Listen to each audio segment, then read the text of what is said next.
Okay, so we're going to talk about inverse trig functions or inverse circular functions, and let's just jump right into it. So first of all, does the sine function have an inverse? So why or why not? Well, it kind of depends on how you look at it, to be honest. So I just pulled from desmos.com the graph of the sine function. And so if you think about inverses, for a function to have an inverse, it needs to pass the horizontal line test. This totally does not pass, right? So that's an issue. But what we can do instead is if we wanted to have an inverse, we could consider just restricting our view of the function from, say, one peak and one valley. So I guess one valley, one peak. So what if just this part right here, what if this was what I focused on for my function, just the little area inside the box? Well, then this function would pass the horizontal line test, right? And then we could say that the sine function has an inverse. And sometimes this is a thing that we do to force a function to have an inverse. If it's not one-to-one, we restrict its domain so that it can have an inverse. And so that's exactly what we're going to do here. Okay, so there's a couple different ways to denote inverse sine. So the first is the typical inverse function notation. So you put this -1 exponent here. It's very important to note that this does not equal 1 over sine. This gets an angry face from me. Those two things are not equivalent. This notation is its own thing. I see that this mistake all the time. Someone will write this as 1 over sine of x, and then they'll say, oh, and then this is just cosecant of x. No, it is not. Do not make that mistake. Start repeating that to yourself over and over again if you have made this mistake before, because it makes me want to cry. Okay, so this is one way to denote it. And I get that it is kind of confusing, right? Because you see this and you want to write it as a fraction, but it's just for whatever reason, and somewhere in the history of math, we decided that this means inverse. The alternative way to write this out is arcsin. So these are two totally equal ways to describe the sine function. All right, so let's talk about what inverse sine means from a mathematical standpoint. So inverse sine, we just talked about this, right? It's denoted y equals this inverse sine. This means that x equals sine of y for this interval here. Okay, so if you know what an inverse function is, it's found by switching the x and y coordinates. So normally we have y equals sine of x. So the inverse is literally using the definition of an inverse by switching the x and y coordinates. And we have really no other way to solve for this than to create this sine function. So that's kind of where this all comes from. And I'm going to show you today how to make sense of these functions. So the first thing I want to do is I want to talk about how to graph inverse sine. And I think as we graph this, you are really going to understand how these functions work in relation to the unit circle. Okay, so let's talk about the unit circle in relation to finding some of my points. Okay, so what I'm going to do is I've input for this x equals -1. But this is an inverse function, so we're actually going to reverse the way that we think about the unit circle. So usually when we think about the unit circle, it's like I input pi over 3, and then if I want cosine, I take the x coordinate. If I want sine, I take the y coordinate. Now we're going to reverse that. So now I'm talking about inverse sine. So that's referring to the y coordinates. And I'm interested in where the y coordinate equals -1. So as I look around the unit circle, here's where my y coordinate is -1. And so this is the measure that is associated, or if I input this is what would give me -1. So this would maybe be the answer. And I say maybe because you have to recall the interval. So this is where this kind of gets tricky. With inverse sine, remember we talked about this is the interval that we're interested in, -pi/2 to pi/2. So that kind of changes the way that we think about the unit circle. This could be 3 pi/2, or it could be the reverse direction of the unit circle, and it could instead be -pi/2. And so we have to make that switch on the unit circle, if that makes sense. And so it would not be 3 pi over 2. It would be negative pi over 2 as my output. Okay, so let's do that again. So next, I'm going to plug in negative square root of 2 over 2. Okay, so now when you think about this, so negative square root of 2 over 2, as I look around the unit circle and I look at my y-coordinates, so I run into this like little conundrum. There are two places where my y-coordinate is negative square root of 2 over 2. And so this again is where that interval that our inverse sine function is defined on. Remember, it goes from negative pi over 2 to pi over 2. So if I think about where that actually falls on the unit circle, I'm talking about this part of the unit circle. That is the only part of the unit circle that I can use to come up with my answers. So that's like part of the definition, because otherwise you totally would run into that problem. Which one do I choose? So, okay, with that being said, then I know that this is the particular negative square root of 2 over 2 that I'm interested in. And so I would say, oh, you know, then I need 7 pi over 4 radians. But you've got to use that interval again, right? So when you use that interval, so remember, this is actually going in the negative direction. So it's not going to be 7 pi over 4. It's going to be negative pi over 4. So just to be clear, this goes negative pi over 6, negative pi over 4, negative pi over 3, negative pi over 2. That's the way that you're going to think about this. So, okay, so that would be the new output. Okay, so what about 0? Okay, so as I look through this, so 0, 0. Okay, so that's no problem. And then square root of 2 over 2. So now I know, right, that this side here is the only side of the unit circle that I'm interested in. So here's my square root of 2 over 2 is my y-coordinate, so pi over 4 is going to be the answer in that case. And then what about 1? At 1, it would be pi over 2, kind of going through that same reasoning. Okay, so if I just take a moment to graph all of this, so go ahead and mark up your side as well. You can go ahead and plot all your points. So depending on your scale, your points might end up looking a little bit like a line. This came out a little bit more as a straight line that I wanted. So I just wanted to also show you how it should look, you know, if you use like graphing software. So inverse sine has like this very subtle curve. I think it's a little hard to get if you're drawing the graph by hand. So I used desmos.com just to get a better curve. And so if you recall, so inverse functions, they have this special property when you look at their graphs. So I have drawn, so the red dotted line here, this is now just the graph of sine. And so take a look at this. Inverse sine is totally a reflection of the sine function over the y equals x reflection line. That's a property of inverses, so I just wanted to show you that still works, that still holds. Okay, so now what I want to do is I want to take a moment to find the value. I want to get you used to like using that unit circle in reverse. So let's start by finding arcsine of square root of 2 over 2. Okay, so again, square root of 2 over 2, I know that this is the side of the unit circle that I'm interested in. So then when I look for square root of 2 over 2, it's right here. So then my output in this case is going to be pi over 4. So this is going to equal pi over 4. Okay, so what about inverse sine of negative square root of 3 over 2? Okay, so again, I look at this and I know that this is the part of the unit circle that I'm interested in. Here's my negative square root of 3 over 2. Now, here is on the unit circle, this is what it says the radians are, but I need to actually convert that to the negative radian measure. So that's just going to be negative pi over 3. So remember, you can take this pattern here, just repeat it, negative pi over 6, negative pi over 4, negative pi over 3. You could just go in the reverse direction. So this will equal negative pi over 3. So that just equals negative pi over 3. And then what about inverse sine of the square root of 3? Okay, so as I look through this, I'm looking for the square root of 3. There is no square root of 3, right? So, all right, that one does not exist. So, trick question there. Okay, so let's pivot and talk about cosine. So, does cosine function have an inverse? Well, this is similar reasoning to sine, right? It does have an inverse when you restrict the domain.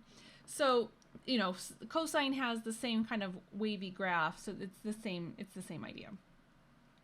And as far as like how we denote inverse cosine, so it's still going to be this notation here, or arccos. Again, I know this is confusing, but it is what it is. And okay, so let's go ahead and define this. So this is very important. Inverse cosine means x equals cosine of y, so it's that reversal of the points. But I want you to notice how we are restricting our y's in this case. So y has to be between 0 and pi. That's going to impact how we look at the unit circles. We'll talk about that in a second.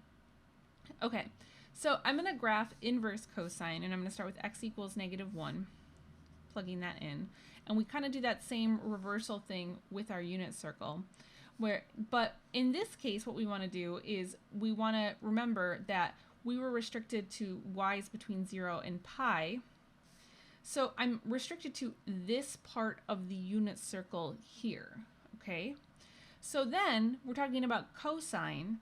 So does that mean that I want the x coordinate or the y coordinate? That means that I want the x coordinates. So I look through my x coordinates and I see right here, here's where x equals -1, and that comes out to pi. So that's what I'm going to fill into my table. Okay, so I've kind of talked about the general idea here. I suggest that you try to finish this particular table because you need to get some practice with how to kind of reverse the unit circle. So you try to finish it and then I'll go through it with you. So hit play when you're ready. Okay, so remember we're using this part of the unit circle. So our next one was -√2/2. So I look at the x coordinates right here. So here's going to be my radian measure, so 3π/4. And then I'll go ahead and fill in the rest of the table. So π/2, π/4, 0. So that's everything. And then we can go ahead and graph this.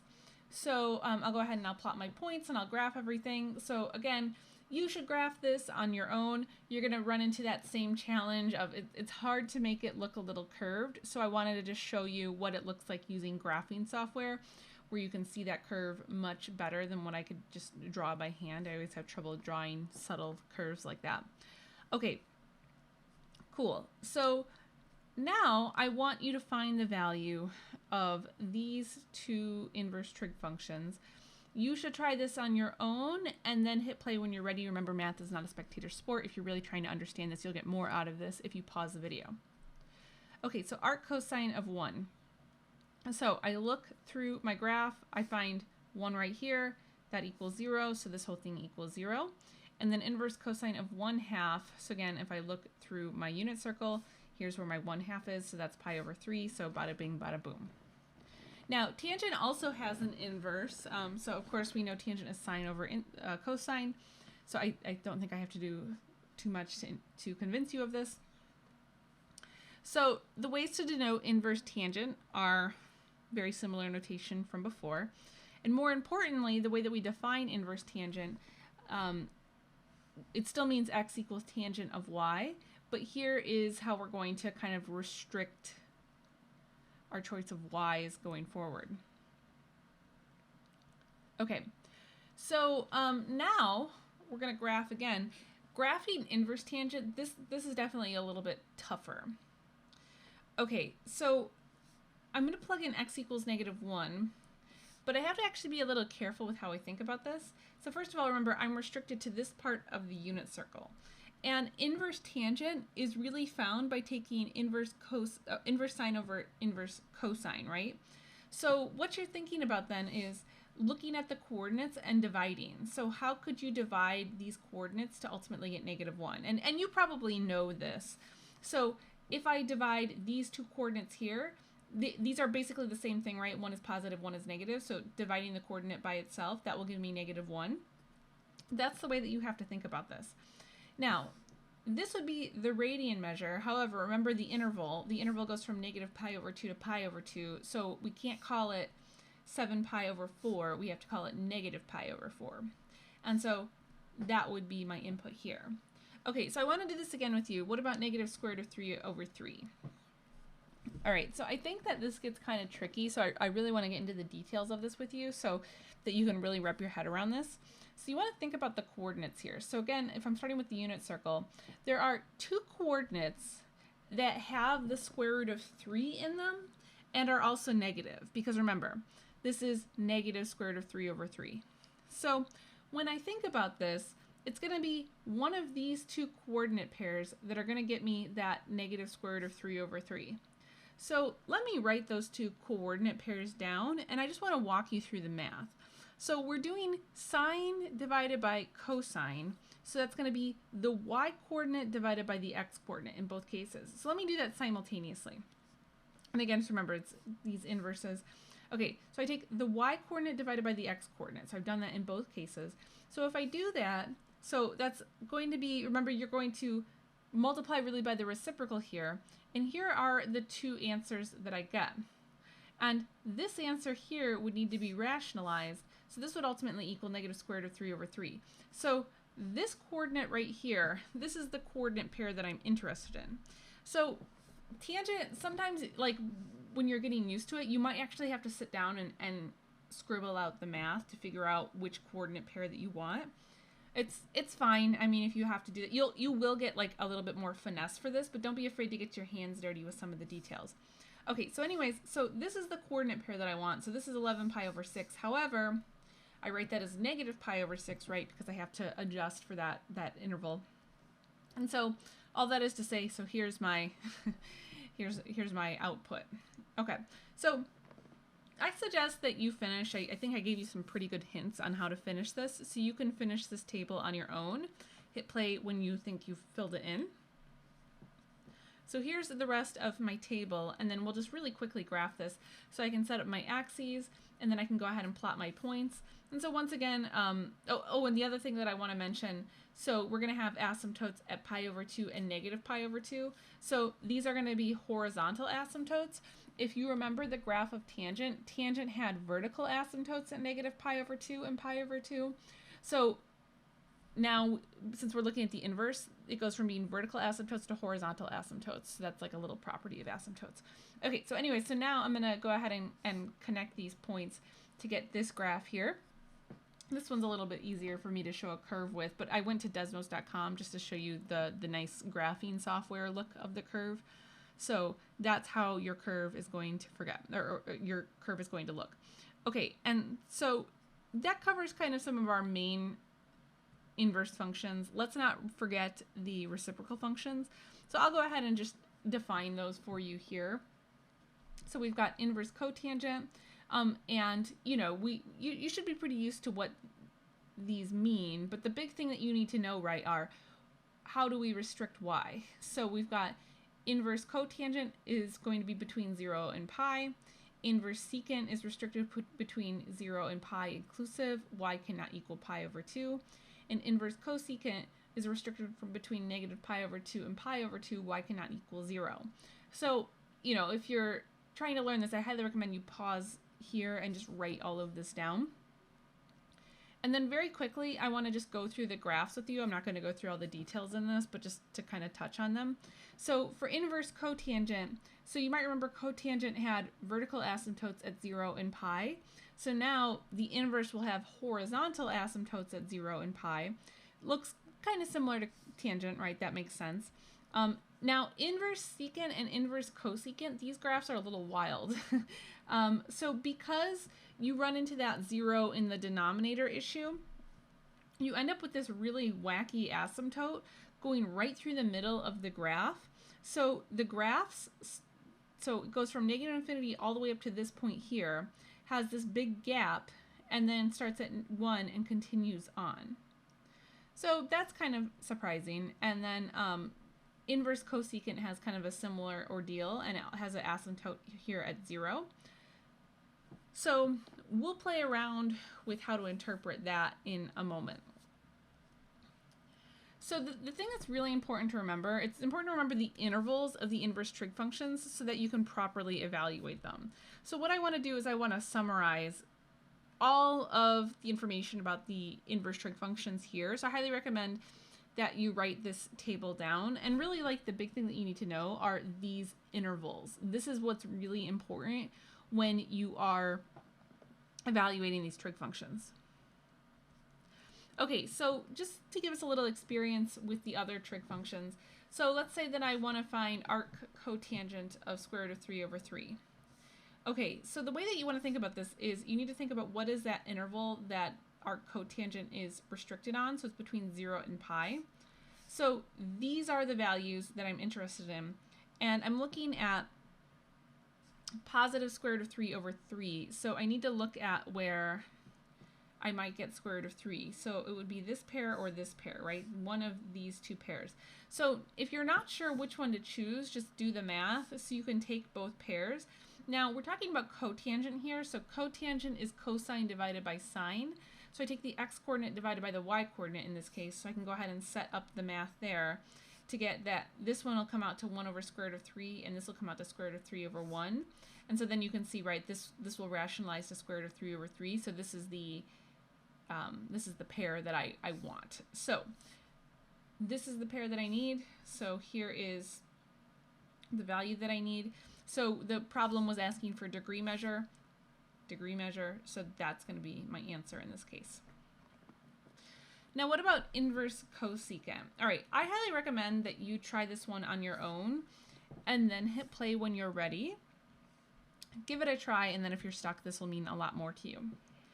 Okay, inverse cosecant. So once again, so I'm very interested in the interval.